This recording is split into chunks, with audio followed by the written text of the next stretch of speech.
Welcome to Demonic Diaries, the YouTube channel where we explore the darkest corners of the human mind. Join me, your host, as I delve into the pages of terrifying tales and haunting stories. From the depths of hell to the darkest depths of the human psyche, we'll be your guide through the most bone-chilling and spine-tingling stories that will keep you up at night. So buckle up and prepare to be scared, because on Demonic Diaries, every story has a dark side. Don't forget to hit the subscribe button and ring the bell to be notified of new videos. Let's get started. Number 1. I remember the last time my parents left me at home by myself. I don't know why, but I'd share something that I still can't explain after all these years. I was 16, last year of high school, and my family had just moved to the outer suburbs of the city. Parents had left me alone for the night to go out, so I ordered pizza and watched some movies. What can I say? I wasn't exactly prom king material. Anyway, after finishing off 2 large pizzas by myself, like a boss, I decided to clear out the trash, rather than having the living room stink of anchovies and cheese. So I went out the back door, only to have our 10-year-old husky Conan jump on me, trying to get into the pizza boxes in my hand. Whatever. Drop the boxes and he starts flicking them with his nose. "Wanna come inside?" I asked him, but Conan just ignored me. It was late summer, and huskies really enjoyed the nighttime weather. After a while, he got bored and walked off towards the back fence, obviously having dug a nice hole in the ground to curl up in. I picked up the empty pizza boxes and went through the side gate, walking out onto the curb where our trash cans were. It was night, but with the street lights you could see where the trash cans were on the curb. Out of the corner of my eye was this hulking mass down the road. The street lights were sparse enough that I could only see his shadow and the trash can it knocked out onto the street. It had to be a bear. It just had to be. Then I heard the most guttural, feral growl I had ever heard. I just knowed. There was some sort of base instinct deep inside me that told me to get out of there as fast as I could. Like millions of years of evolution had embedded the most basic of survival reflexes. There was a teeny tiny part of me that wanted to see a bear in the flesh, maybe get a video of it and post it on the internet. I didn't even stop to consider it though, as I scrambled back to the side gate so fast I was setting records. That animal though, it must have seen me, thought I looked better to eat than the trash it was going through.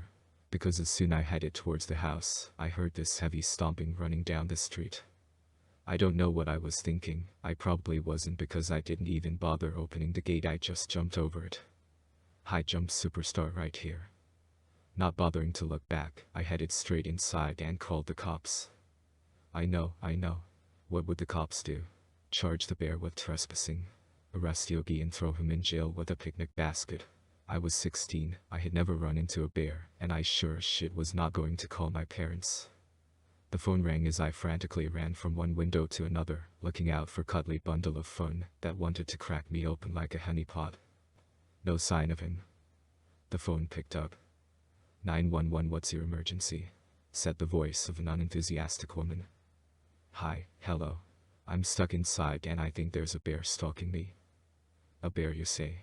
She said slightly less unenthusiastically. That's when I got my first glimpse of it. I was looking out a front window when I saw it come into view right on my front lawn. It was big, like a bear. But then it stood up. I wasn't a 16-year-old expert on bears or anything, but I was pretty sure they didn't stand upright on their hind legs like a person.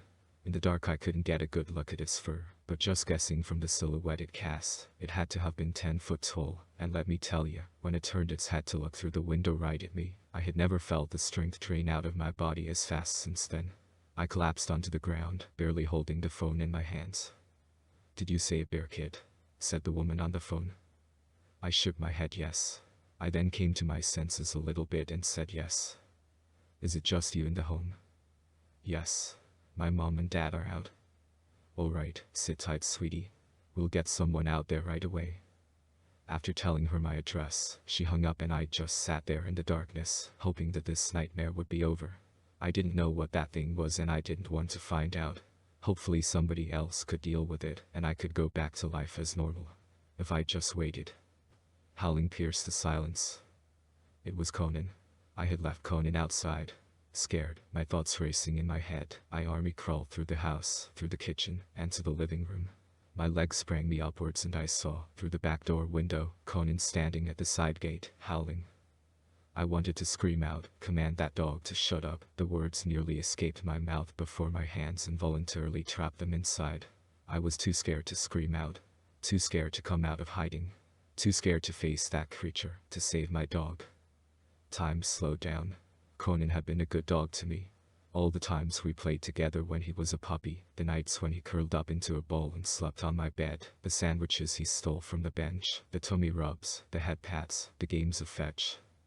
All of that was about to disappear because he wouldn't stop howling. No, it was about to disappear because I was too scared. I don't think I've ever done anything as dumb in my life ever again, but I ran out to save my best friend. I almost pulled the back door off its hinges, and with eyes only focused on my dog, I charged and tackled Conan. Thankfully his howling stopped. It was only when I turned to the gate that I found out why. It was no damn bear. I got a full view of this creature, and to this day I still don't know what it was. I don't know how I missed it, but I saw its antlers. Its face was more like a deer, but it was bearing fangs like a bear. It was tall, taller than the gate, and it had its claws reaching over the top of the gate. Its eyes yellow, those yellow eyes were just staring at us. I didn't stare too long back, because I picked Conan up and carried him back inside. When I slammed the door, I heard something crash outside. I didn't look, but I just knew that the creature had broken the gate. I froze on the spot. Conan did too. He had his ears pinned back and lay down on the floor. Those same heavy footsteps from before came to the back door, and I started to hear sniffing. Just sniffing, from the door handle and then down to the bottom of the door. Then it stopped. The footsteps moved away from the door and started going alongside the house. When it reached a window, I could see it was now on all fours, just prowling outside the house. After a while the footsteps disappeared. The police said they took 5 minutes, but it seemed like forever. They asked what happened and I told them about the creature, how it stood up, how it had a deer's head, how it looked at me with its yellow eyes. They just laughed. When Mom and Dad came home, they were pissed that the gate was broken. None of them believed me that I saw that creature. But I'm telling you, I don't know what I saw that day, but it was no damn bear. There are some creatures still out there that remain undiscovered. Number 2. I died in 1987, so why the fuck am I suddenly alive again? Bear with me because I'm still learning how to use the gnarly gizmos of the 21st century. It's been a hectic month. Oh, and I guess I've, been trying to overcome the trauma of returning from the dead. But that isn't even the worst part. I've scarcely scratched the surface of the past month's horrors. I've not even told you about the Hollow Man yet. A new friend, most of my old ones are retired or dead, which is totally fucked, told me about this subreddit. First of all, the internet blows my freaking mind, man. A few geeks and freaks talked about it back in my day, but I guess this shit's cool now, huh? Beats me. I'll suspend my cynicism because this might be a good place to talk about my experience. I've been reading about the occult practice of veil breaking, whereby a deceased individual's soul returns from the world beyond the veil to his earthly body. I think that's what happened to me, but who the fuck would bring me back after nearly 40 years? I do have an itsy inkling, but we'll get to that. All I know with any sort of certainty is that my return has totally harshed the universal balance. There are forces that seek to eternally torture me, so I need to return my soul to the realm beyond the veil before that happens. I think I'm getting a little ahead of myself here. You're probably confused. Let's talk about February 5th, 2023, the day on which I returned to the land of the living, 36 years after dying. Dude, I wasn't even psyched to be back.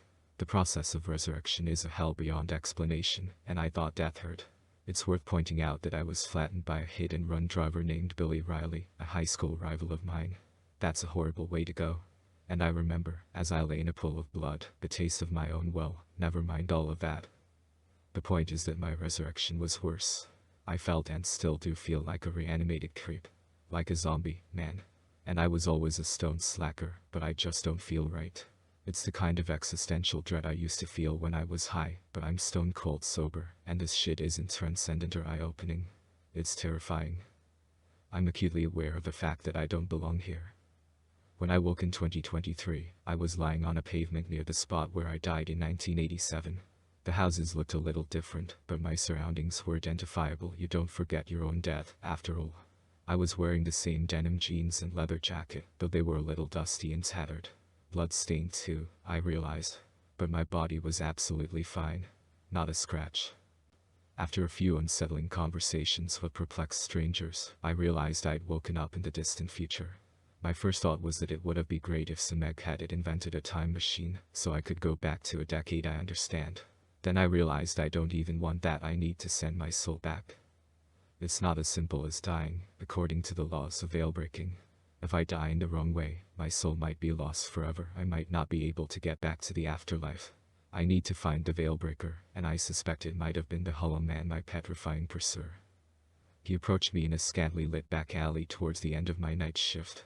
I worked at McDonald's, thanks to John, the guy who told me about this subreddit. Let me tell you something.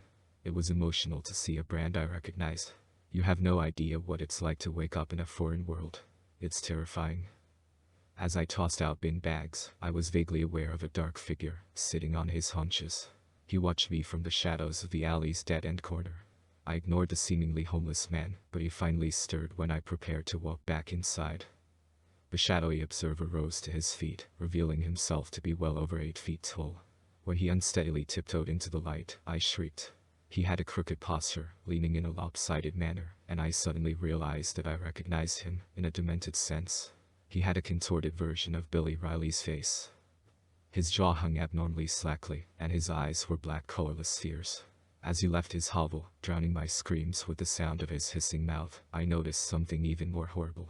The Hollow Man had been curled atop a pile of flesh and bones in the corner of the alley. One of his victims, a bloodied, gutted woman, was still alive. "Help me," she croaked. What could I do but gawp in horror?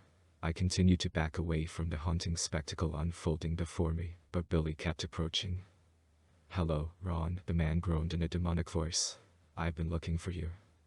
"Be Billy," I cried. He smiled, blood dripping from his crusty lips. 30 years of suffering, but now you're home, Ron. And when they see you, alive and well, my name will be cleared.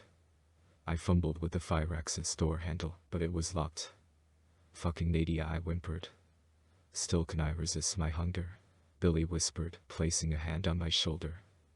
I screeched and turned to face the monstrosity, which towered over me. Its enormous mouth grew large enough to swallow my head, and I could see the inside of Billy's empty body.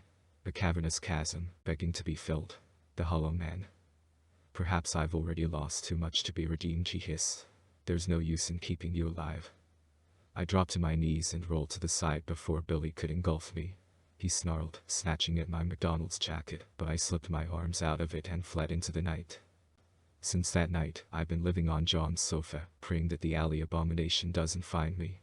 I'm currently researching the world beyond the veil, desperate for a solution. I know Billy is the key to saving me, but I don't think he's human anymore. My soul is doomed. I've cracked it. Well, John helped me. I'm not exactly a prolific reader, and the veil-breaking book was melting my brain. My new computer made more sense of it than me. He really digs this occult shit. I guess I've mainly talked about how I came back to life, rather than why. Yes, I think we all know that Billy Riley wanted to clear his name by proving that he never killed me. I guess he never counted on becoming a soulless, flesh-eating demon in the process. But there was more to it than that. John wanted to delve deeper into Billy's motives, so we did some online research on our town's history. Turns out Billy spent a chunk of time in prison for vehicular manslaughter, swerving a premeditated murder charge, the slippery sicko. He was released after serving a 20-year sentence. "Look at this," John said, pointing at his computer monitor. "It's a post on the town's private Facebook page. Don't ask why I'm sad enough to follow that." "Is Facebook the web page with 5-second music videos?" I asked. "There's just stop trying to understand the internet," John said. "New evidence came to light in 2020, and Billy Riley was convicted of murder, not manslaughter. Your friends and family sought justice for you, by the looks of it. But Billy Riley's been missing since the call for his arrest." I sighed. "So, he resurrected me to remain a free man." John nodded. "With regards to how he achieved that, I read the veil-breaking book from front to back. Here's what I've deduced. Billy Riley made a deal with an unearthly entity called debt, which brought you back from the dead. But Billy had to fulfill his side of the bargain. Debt requires people's souls." Jesus, I shuddered. We probably should have discussed this after I'd finished my lunch. "What did you say you did to the grub? Air fried it?" John laughed. "I used an air fryer. Welcome to 2023. I'm sorry we don't have the hoverboards from Back to the Future 2. I gasped. Wait, they made a second Back to the Future. Dude, I love the first film. Billy robbed me of a full life. We're getting sidetracked, John said. I nodded. Sorry, nerves make me talk a lot. What's the plan? John paused before frowning. You described Billy as physically hollow, and that worries me. I read about those who served debt for too long. Lifeless husks who can only consume flesh, not souls. Ron, I think Billy's too far gone. My friend paused, and I trembled at the prospect of my doomed soul. There's only one way we could possibly save you, and it's a long shot. We need to sever Billy's connection to debt, John said. Then we pray that the unholy thing returns your soul to the realm beyond the veil. Shit, I whispered. You're a good dude, John. Thank you for helping me. Thank me when this is over, he said. My friend drove us to the local park, armed with nothing but the veil-breaking book and good intentions. A store-bought pig's liver festered on the back seat. The book said that should weaken him, John explained. Only in adult state can his powers be returned to dead. We waited at a picnic table and watched the park slowly empty. A stillness in the air weighed heavily on my shoulders. As the sun set, silence consumed us. Billy was watching. I could feel terrible black eyes drilling into my skull. He's here, I gasped. A horrifying creak confirmed my instinct as two abnormal, abominable hands appeared from the darkness, clutching the bench on which I sat. Beneath the wooden table, beady black eyes inexplicably glistened garishly. John and I jumped up, shrieking in animalistic terror. The woodwork of the table splintered and snapped, revealing the deformed shadow that used to be Billy. He was taller than before. It turned to John, who was clutching the pig's liver, and lunged. I screeched as my friend sacrificed his arms to Billy's predatory teeth. John produced an inhuman, agonizing sound, but Billy quickly recoiled, realizing that he had ingested something sinister. Free of the entity's carnivorous canines, John collapsed onto the picnic table, clutching the stumps that used to sport hands. He's been weakened, Ron. John Weasley cried. Lips twitching in horror, I called out. I bring you the Veilbreaker, Dad. Please, save my soul. Before our eyes, we watched Billy convulse, mouth agape, as the blackness within his eyes seemed to escape. His body shrank and crumpled, reducing him to a fetal ball in the grass. Writhing on the floor was no more than a man. The blackness hadn't left his heart, of course, but he was human. Just a devious, dastardly dickhead. Billy shivered on the grass. What have you done? It's over, John said. Come the second hour, Dad will save Ron's soul. Billy lay on the grass, sniveling ceaselessly, but he posed no threat. He was too diminished in his human form. He just trembled and sobbed in the darkness, curling into a tight ball. We left him there and wandered over to what remained of the picnic table, sitting down and embracing one another tearily. It was all over. That brings us to the current moment. I'm typing this final post and preparing to return to the place I left, a place far behind this mortal world. I'm not scared of dying. It's how things should be. I was never supposed to come back here. I never wanted to be a freaking zombie, dude. It's been a tubular ride, my futuristic readers, but I hope and pray that I'm finally getting out of here. Back to the world beyond the veil. John's going to take Billy to the police station when I'm gone. I'll ask him to finish my story. I wish he'd been around back in my day. I think he totally would have loved the 80s.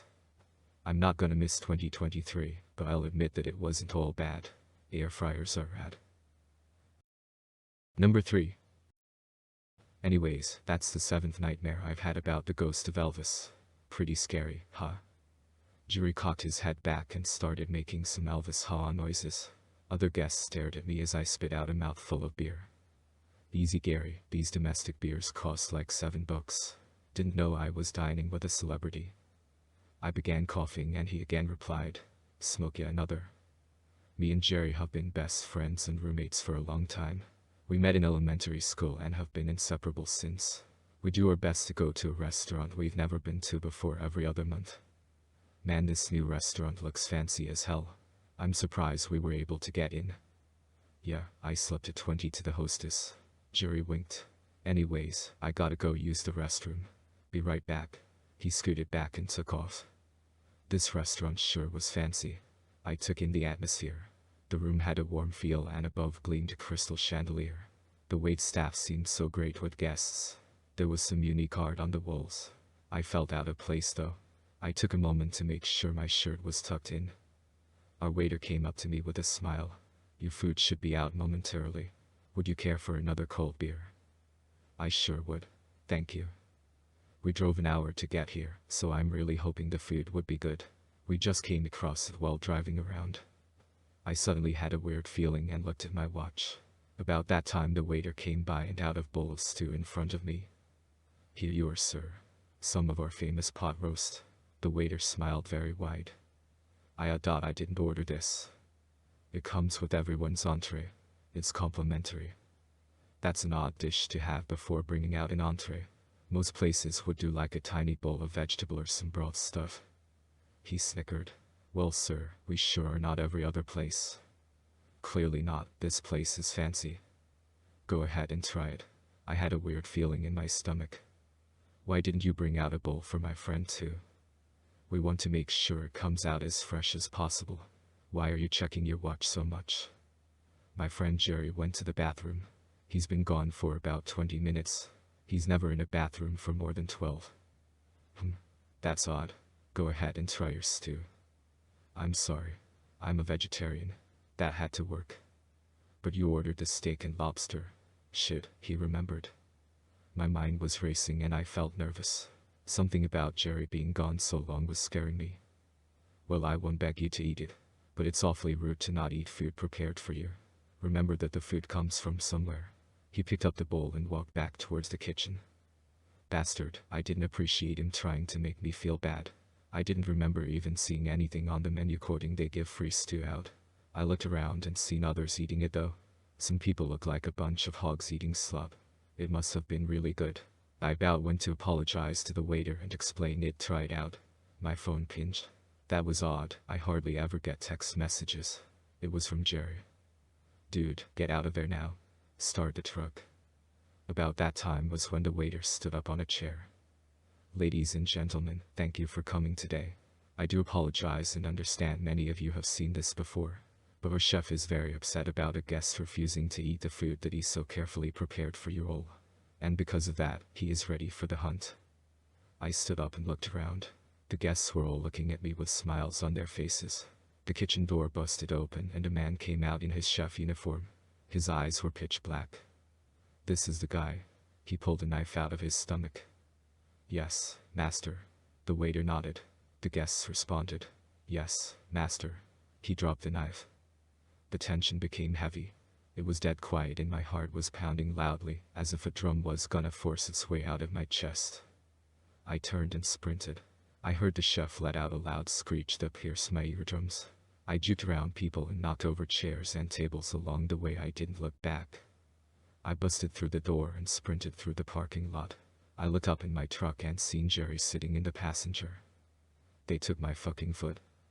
I turned back and seen the chef standing at the door, and his arms began stretching all the way towards us.